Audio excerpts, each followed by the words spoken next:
So, good morning, everyone. I think we'll do a quick round of introductions. Ladies first. Oh, thank you. Hi, everybody. Good morning. My name is Karen Elazari. I am not shy, as you may have noticed. I am your friendly neighborhood hacker. I consider myself an unofficial ambassador of the friendly hacker and security researcher community here in Israel and globally. I'm a researcher at Tel Aviv University's Interdisciplinary Cyber Center. I'm an author, an analyst, and a representative, if you will, of those friendly hackers out there that I think could help you save your organization in the future. Hello, good morning. I'm Yael Ben Aryeh. I'm the VP R&D and General Manager Israel in SafeBridge. SafeBridge is a pioneer startup in the new breach and attack simulation category in security. We aim to help CISOs and managements understand how secure their company is by running continuously an automatic simulation inside the organization of real hackers' attacks in a safe way. We spread simulators inside the network between the different segments of the company and play attack and attackee games between them. All the time attacking our part of the system in production in a safe way that doesn't interfere any other system. And what we give is a visibility to the security teams and the CISO of all the gaps and how the other security controls performing, whether they're deployed well and do what they're expected to do. And since we are run continuously, we really shorten the exposure time and give a real and ongoing visibility on where the problems are and help remediate them. Before joining SafeBridge, I was in a Trusteer, led a fraud detection department, both research and engineering, helping the biggest banks around the world prevent fraud on their online channel. I'm Justin Dickerson. I'm the general manager of our fintech business at DataRobot. I think some of you saw our presentation yesterday. We are an automated machine learning company. We basically allow individuals to build highly accurate predictive models from machine learning algorithms without having to code. So we've automated the entire process of data science, and we've allowed business users in organizations to use their domain expertise to answer business problems with machine learning without having to be a data scientist. So we call that democratization of data science. And one of our verticals, newer ones, is cybersecurity. So we are actively working throughout the U.S., throughout the government, also throughout commercial sector to address some of the new threats that we're seeing in the marketplace with machine learning. So thank you for having us. Okay, my name is Moni Givol. I'm the financial services security lead in Accenture for Iberia, which is Spain, Portugal, and Israel. Don't ask me why that's Iberia, but that's what it is. Accenture is one of the biggest IT, if not the biggest IT companies in the world. 2 or 3 years ago, Accenture decided to become the biggest security company in the world, and we're taking large steps to do that. We're a global company, and we take that as an advantage to give our customers the best services wherever you need them from the best people you can bring around the world. So I think we'll start our panel. The first issue is, you guys, what changes do you see in, how cyber criminals are attacking, how threat actors are, targeting financial services? Is there anything new, anything interesting? Well, I'll jump in there, if you will. Recently, I had the opportunity to speak with the Financial Services ISAC, the Information Sharing and Assessment Center. It's an organization that brings together many banks and financial institutions to deal with security problems and share intelligence and trends. One of the things I've noticed was the way attackers and criminals have evolved. So they're definitely changing their techniques. One thing I've seen in my research is going upstream. So no longer necessarily attacking individual organizations, but actually attacking infrastructure providers, attacking stock exchanges, attacking payment process suppliers, so organizations that process a lot of different payments for different organizations. And that going upstream also comes together with a lot of automation of attacks. One thing we've also seen in the past year, and you may have heard about in the news, are new attacks on the SWIFT international infrastructure. And in this case, actually, the weakest link were actually the individual organizations and banks and the way they implemented and connected to the SWIFT network with the SWIFT servers that they had on site.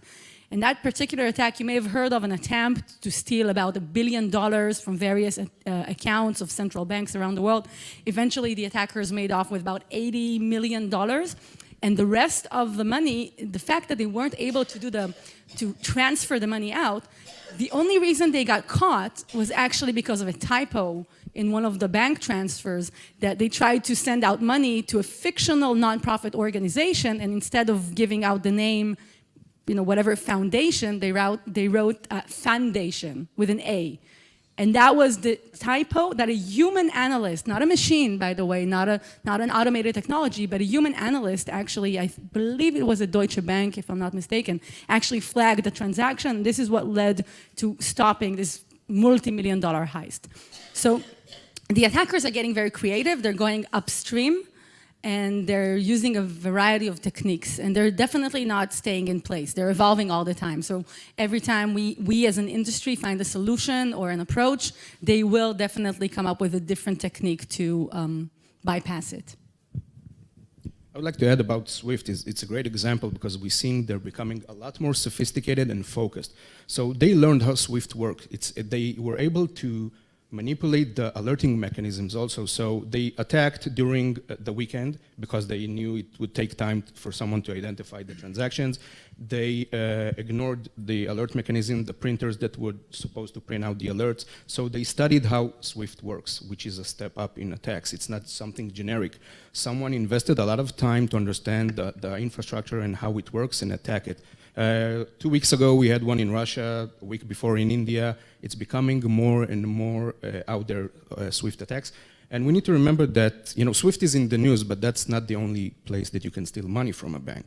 It's in the news, but you have trade rooms, you have trading platforms, you have core banking, you have a lot of infrastructure in banks and financial institutions. Maybe we haven't heard about them because no one knows that there's money being stolen there. But it's becoming a lot more sophisticated, targeted, and the level is becoming a lot higher. You want me to tell a quick story? I'll lighten up the audience a little bit. How's that?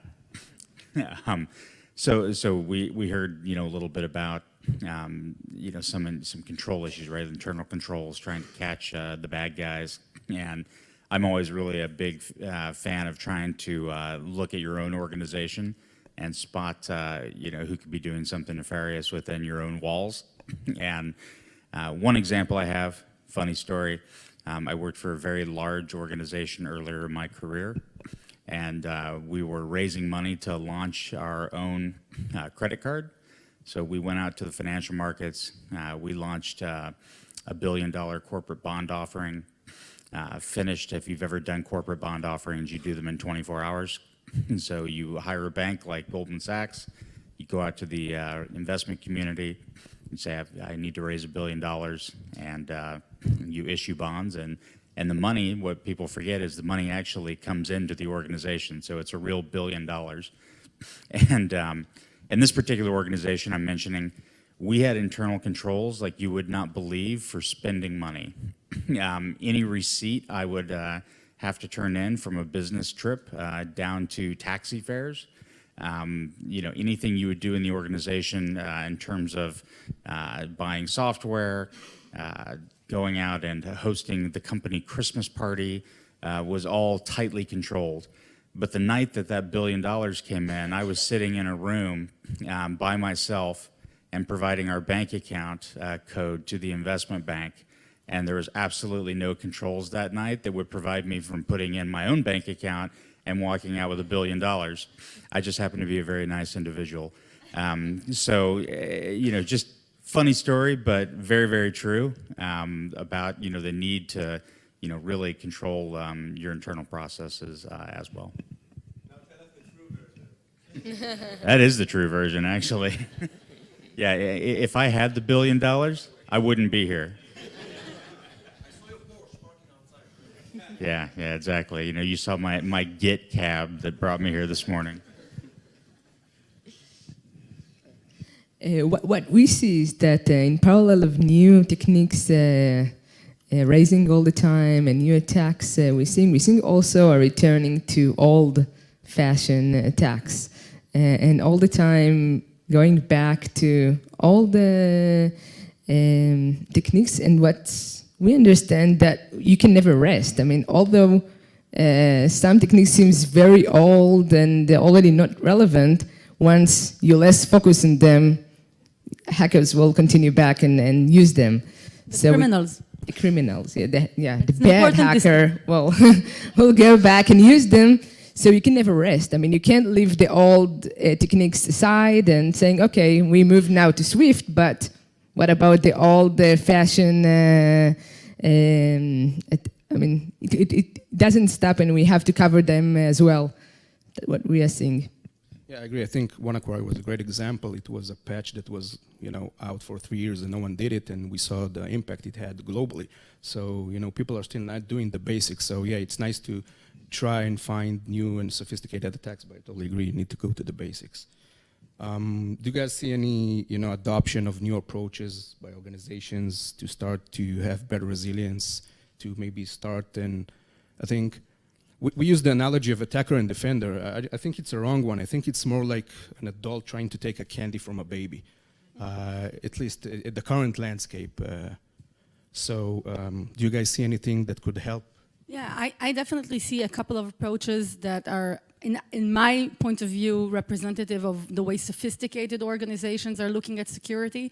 So the first thing is alliances, ecosystems, partnerships, working with other organizations, particularly in the financial sector, things like the Financial Services ISAC, the Information Sharing Center, other threat intelligence sharing initiatives, frameworks that are actually encouraging potentially competitive banks or competitive organizations to share technical details of the attacks, the malware, the threats that they are seeing, so that everybody becomes safer. And I'm seeing this being adopted widely also outside of the United States. I think it was first originally a very kind of US-centric approach. The FS-ISAC, which I mentioned, was started up by the DHS, the Department of Homeland Security in the US, but now there are European banks and Israeli banks, I believe, that are participating. Here in Israel, we now have the National Financial Cert, which is providing security, in a way, security services and even incident response and threat intelligence sharing for Israeli banks. That's absolutely a new development. I had a chance to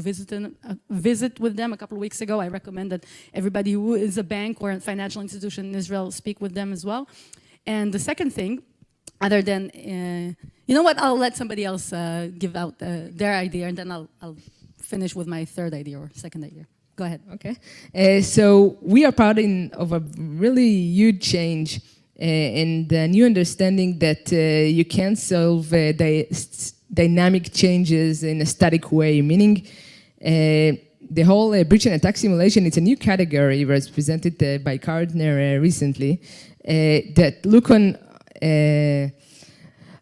all the detecting gaps in a new way of automatic and continuous one. Today, companies, to understand how secure they are, they either run pen testing, use red teams if they have, or external red teams, or just buy any kind of control or a security product out there to protect themselves. And it's a never-ending game and very expensive one.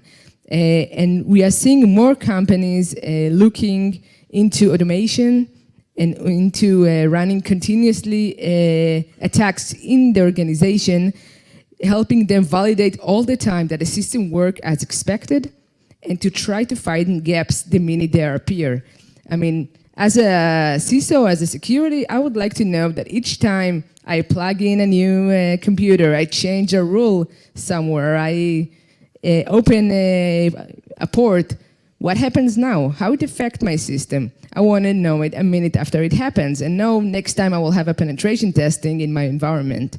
So I think a lot of In development, there's a continuous integration approach. Each time I'm changing the code of the product, I want to know that everything's still green, everything's still valid and safe. And this approach moves into the security world as well. Each time, we want to know all the time that we are still in a good place and to know as fast as possible where our gap is and go and remediate them. Another thing about that is that there are a lot of alerts and the need to focus in few ones and to understand, okay, what's my next 5 to-do items? Don't give me everything. I can't deal with thousands of gaps. I want to know what's the top 5 are and to focus on them. So the need to narrow it to few action items for the next couple of days, this is also something I see that a lot of companies look for. Yeah, mine is really simple. You should buy DataRobot to do machine learning. Machine learning is taking a very big place right now in threat detection. And what's pretty interesting about machine learning algorithms, there's kind of 2 ways you can go. One, you can start flagging, just about everything, right? The other one is if you've got a really good algorithm built and you've got a really good system in place, you're only flagging intrusions or transactions for fraud or what have you that are actually fraud, right?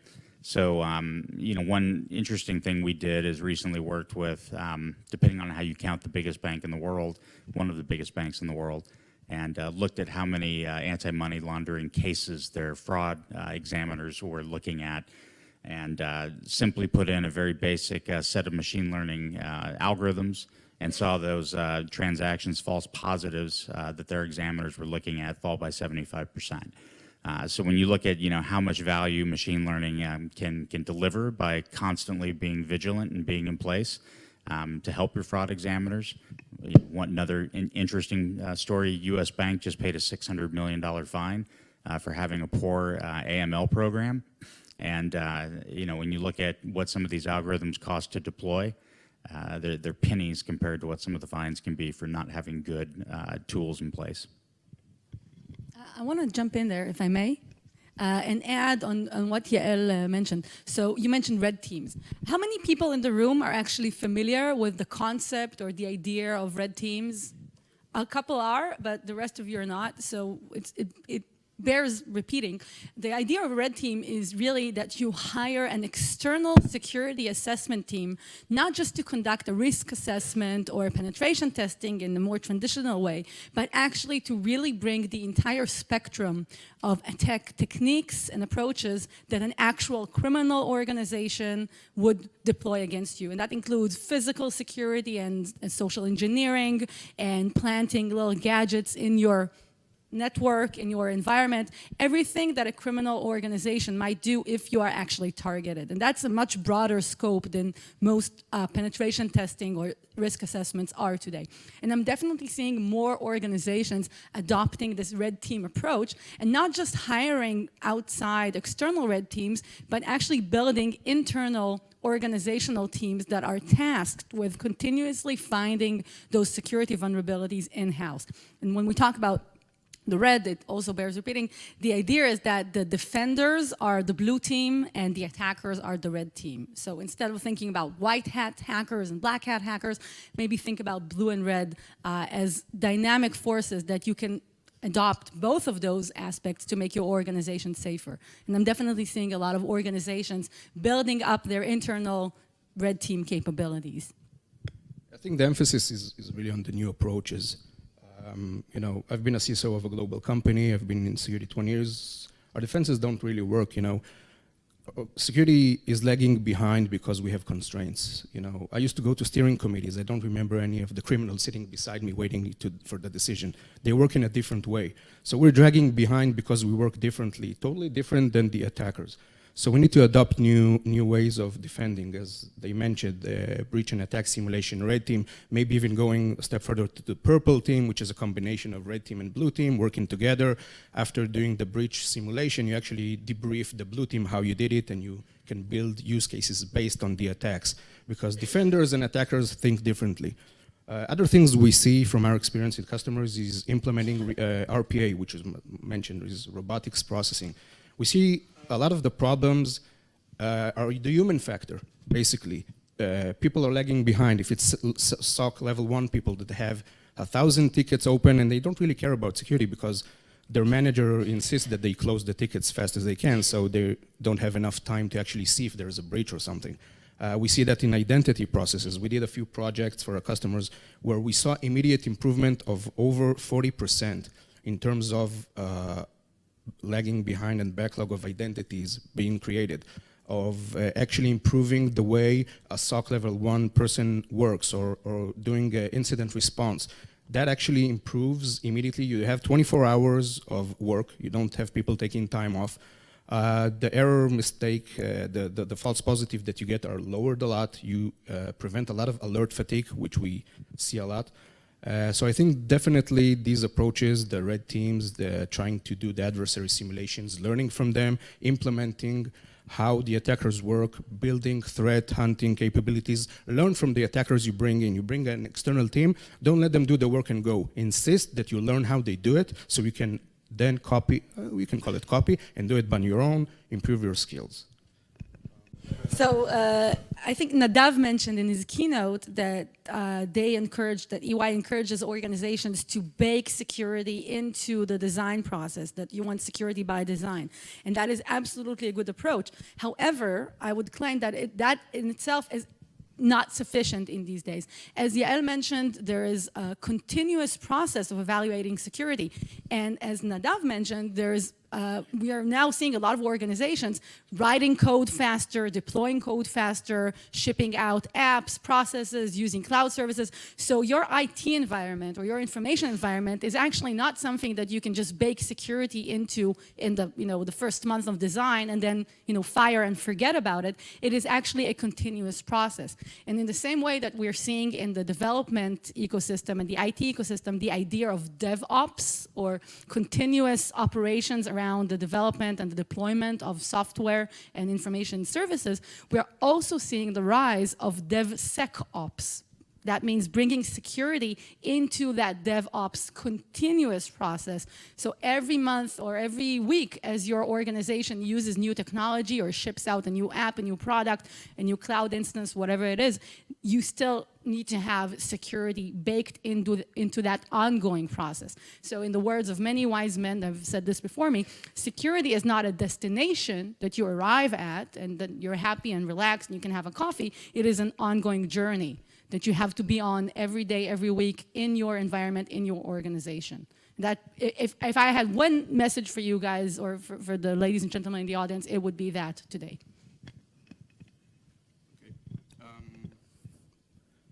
The next issue is, do you see any way of organization understanding how secure they are? Okay. Yeah, I like that. So regarding to this question, so knowing how secure am I is, I can do a one-time test. I can have a red team that will see the full chain of attack, see where my gaps are, or either have a continuous system that will do that for me. One of the next challenge is how to remediate that, how to prioritize that. But because, okay, I know there are thousands or hundreds of gaps now, and I think the next step now that we are seeing more is a combination of the SIEM systems, the orchestration systems, and the detection systems working together into a more automated ways. Because usually it's really easy to close a gap, like close a port, close an IP, write a new rule into one of my engine, but to know there is a gap, that's the problem. And usually once I know, the fix is really, really easy. So what we are seeing more is companies trying to close these gaps with automation, meaning I can know automatically where my gaps here are. With orchestration, I can now close the gap automatically because I know, for example, I have two segments. I don't want to have a specific protocol between them. It can be closed automatically. Just notify me that it was done and go test it again. So the world is going into more full automation into this aspect as well, because usually the gaps are easy to close. And another thing about the how secure am I is that there are tools now to know all, to talk in numbers. I think it's now CISOs and security team can come and say, okay, we know that in exfiltration we had this kind of gaps and we now better in 20%. And this is something really new in the security world, the ability to talk in numbers and to understand how I improved in the past quarter, for example, in different layers. This is something that I think it's really new in the security world that is possible today.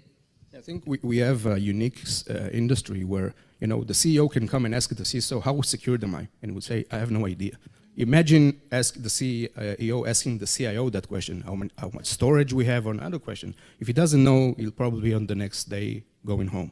So we have a unique industry where we need to fix that. We need to get a level of visibility. You know, if to quote the NSA chief of staff a few years ago, he said, we just know your networks better than you. We don't need to use, you know, 0 days attacks. We just invest the time to know your networks better than you, and this is how we get in. So in order to be better at defending, you need to know what you have. You can't defend what you don't know. We see that a lot. We do a lot of red teams. We have a huge team of red teamers. We have, unfortunately, 100% success rate. It's good for business, but I'm also a concerned citizen. You know, I also have a bank account. But we see that all the time. Companies don't really know what they have. We come a lot of the times and said, okay, these are your domains. These are your IPs. They say, no, that's not ours. And then you show them and they're amazed. You have a lot of shadow IT out there. You know, there are a lot of stuff out there that you don't really know how to protect, and that's the way how the hackers get in. So first of all, you need to have visibility. The second thing is to have effectiveness. You need to test and also check if what you bought works.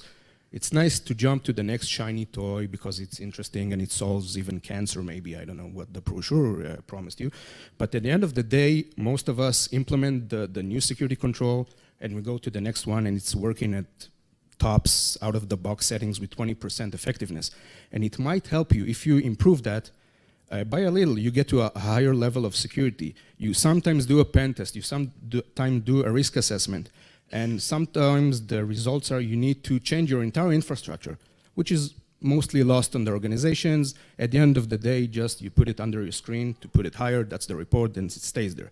So if you find ways to improve your effectiveness with what you already have, and that's easy, I can tell you guys, we do it all the time. We come in, we improve the security effectiveness of what you already have. It's easier, it's simpler. You immediately go from 20% to 60, 70, 80% sometimes. And that helps you defend yourself. All right, I think we have to wrap up in a minute, but I have a question for the audience. Is that okay? Yeah? So how many organizations today have a cyber risk insurance policy in place? Have you acquired such a policy? Is your business protected by such a policy? Not a lot, but this is something that is definitely on the rise, especially in the United States. Recently, Apple announced an alliance with Cisco and with Allianz, which is one of the biggest insurance providers in the world. And they're actually suggesting a model where organizations that buy into a cyber risk insurance policy actually have to undergo security testing and security assessments, and they will benefit from the risk management, in a way, risk management component of those policies. Now, if I were to ask your organizations, like, how many organizations have a yearly security budget of more than $1 million? Is there anybody here in the room that you have such a budget? That's great for you. Not a lot of you have such a budget as well. Not a lot of people do. But the damages, the average cost of security incidents, the average costs that have been estimated for organizations in the United States and in Europe are definitely much higher than $1 million for an organization of a moderate size in the European or the US scope. So I would estimate, and I would suggest to the audience, you don't have a cyber insurance policy yet. It might not be relevant for your organization at your size right now. It is definitely something we're going to see more and more organizations paying for, investing for. And it has the potential to be a game changer in the sense that it might actually encourage organizations to invest in better security controls so that they get a better policy, they get better terms. In a similar way, many of you might have an insurance policy for your car, and you got a better price if your car has an advanced alarm system or an advanced a crash detection system. So we might see, in a kind of a roundabout way, we might see these cyber risk insurance policies pushing organizations to adopt advanced technologies that would help them get, be more safe, to help them get better at risk management, if you will. That was my comment on that. Do you have any time left for questions? We'll take any questions. Yeah, I really appreciated the anecdote about the $1 billion. I used to be a lawyer and for an Israeli law firm, and it was one of the early days when they were buying an Israeli startup. It was a Friday. People don't work in Israel on a Friday, so I was the young lawyer who had to come in and accept the wire transfer. I think it was $200 million. And the banker called me up. He said, "Where should I put the money?" And I thought, I'm the lowest paid employee here. Well, maybe I should take this money. But seriously, I'm in a different world now. I just thought that would be a fun story for everybody to hear. It's a real story. It's a law firm probably many of you work with in Israel. So anyway, you can look it up on LinkedIn. You'll see where I worked. But anyway, I wanted to ask, have you seen any good examples of combining data used for security management with marketing? And it's a question I ask in many forums because in order to protect an organization well, you're often capturing data about consumers, and that data would be so powerful to deliver targeted marketing offers to the same consumer.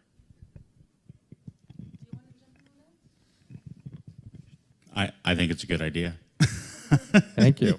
Yeah, no, I mean, there's a lot of the same data collection techniques, right? And, I think any time you can use data from your own organization to improve, proactively your revenue-seeking, endeavors, makes a lot of sense. So thanks for the tip.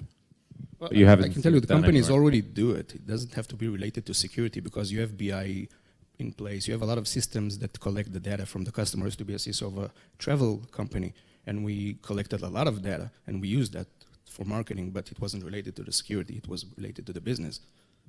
Well, what I'm saying is you need to go through a process of monitoring and controlling data in order to protect the organization. That same process can be leveraged for marketing purposes, and why not? It's just a different silo in the organization. Bring in the head of marketing, they'll be all over it. It's a great idea.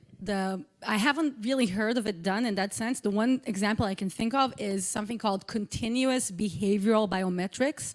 So there are technology solutions out there that track the users. Let's imagine an e-banking user. Track the way that person is going through, the different tabs he's opening in his online account, the different activities he or she, the way they type in or the way they go through the different processes. And that tracking, which is very detailed within the browser environment, is used to continuously verify the persona, the identity of the user. And naturally, there would be so many marketing and user interface and usability insights that an organization, a bank or any other financial organization could create from that.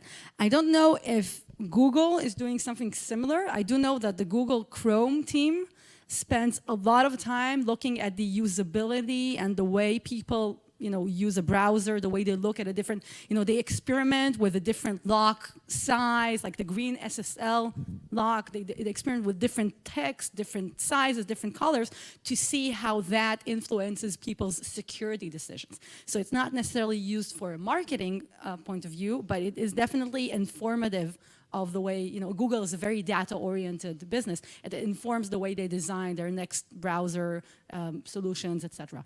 So I would bet that's one of the things we can look for in the future. That's a great idea. I've never heard it mentioned, actually. Thanks for that great question.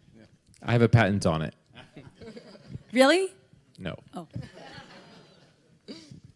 Just an observation that I've never been approached to accept $200 million or $1 billion, but if anybody would like to try to do it, please ask for my bank details and I'll happily give them a bit later. The question I have, though, is going back to the $80 million SWIFT question, is presumably the criminals would use the SWIFT system to move that money, and you can then trace all of that, and then I understand it'll get layered, etc.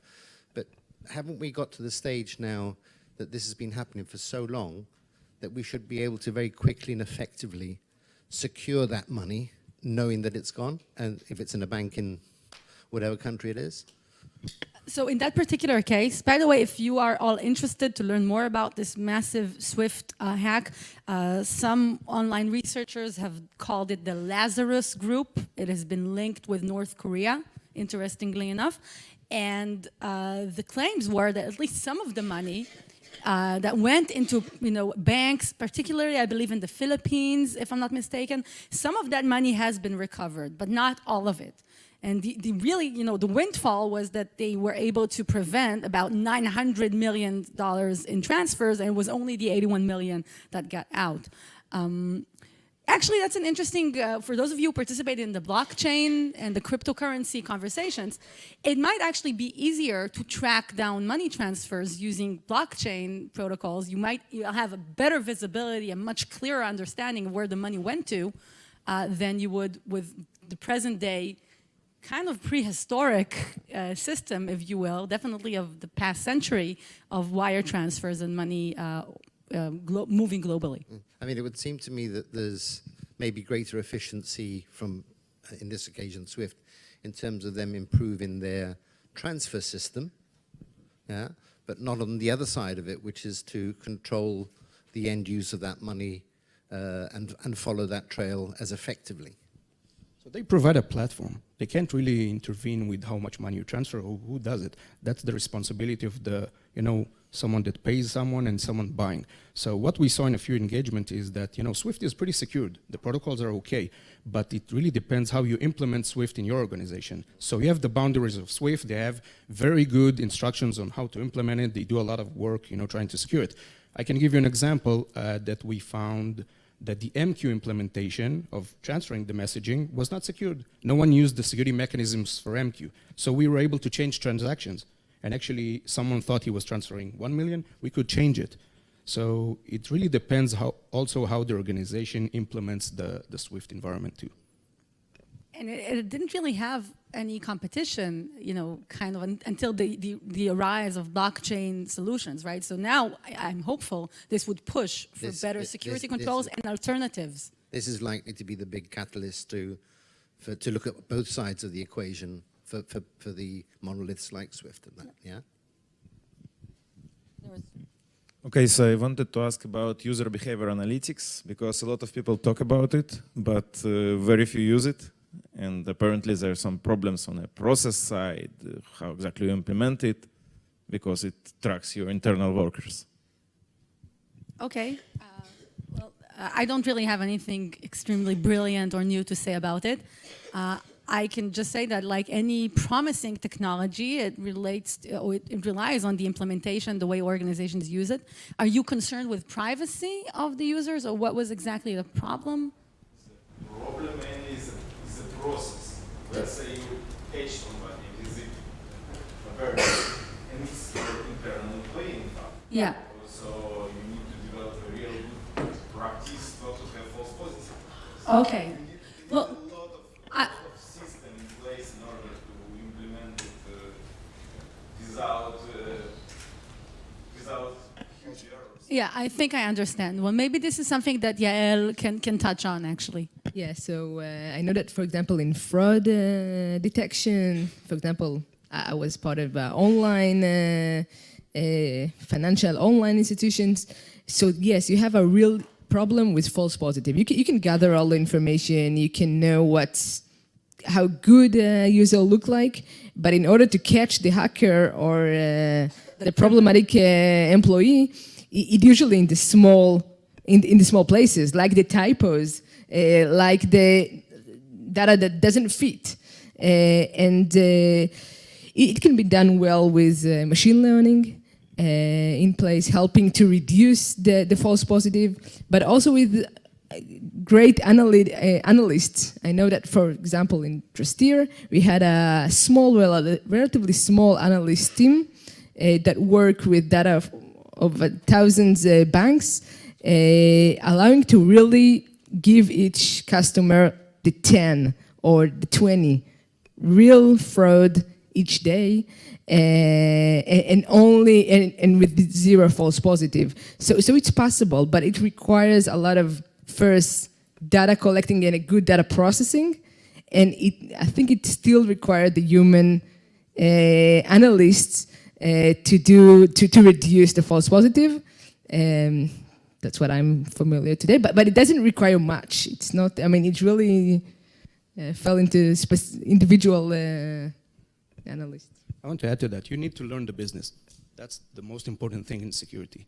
It's not an IT problem. It's a business problem. So imagine you work in a bank. You need to understand how a trader works, how a teller works. Then you can use that system. If you input the way they work, you can understand if it's normal behavior or not. So this is something we do. You need to remember that most security products are horizontal. They don't know your business. If you buy a firewall, if you buy a UBA, they don't really know how a teller works. They're agnostic to that. So if you can teach them and add to the systems, this is something we do.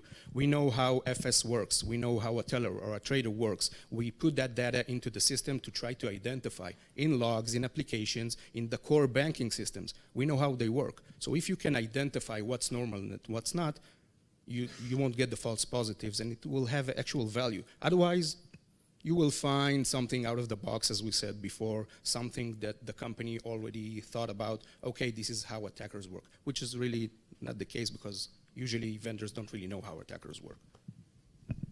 So you, just going to the case of the $1 billion transfer, so the parties involved there that, theoretically could be, causing the problem are either the person transferring the money could be putting it in their own account, or the person receiving the money could be giving a wrong account. But there is actually a third party, right, which is the financial institution, which might not be responsible, for where the money goes, but is very involved in the flow and may have some responsibility to detect that, but doesn't know anything about the end user, whether they've been hacked or social engineered.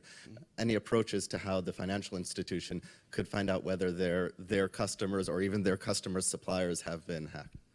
That's a great question. In that particular case, the analysts or the person at Deutsche Bank who was going over that transaction, the only flag that he had that this might not be a legitimate transfer was that typo in the name of the non-existent nonprofit organization.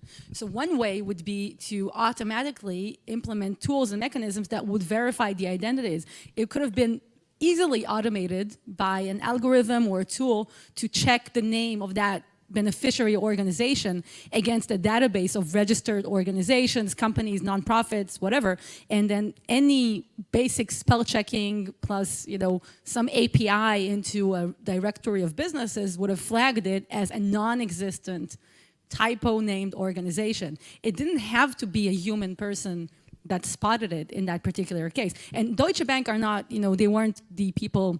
The money wasn't coming out of a Deutsche Bank account. It wasn't going into a Deutsche Bank account. They were just one of the people transferring, in that process. So it was a real lucky break in that case, right?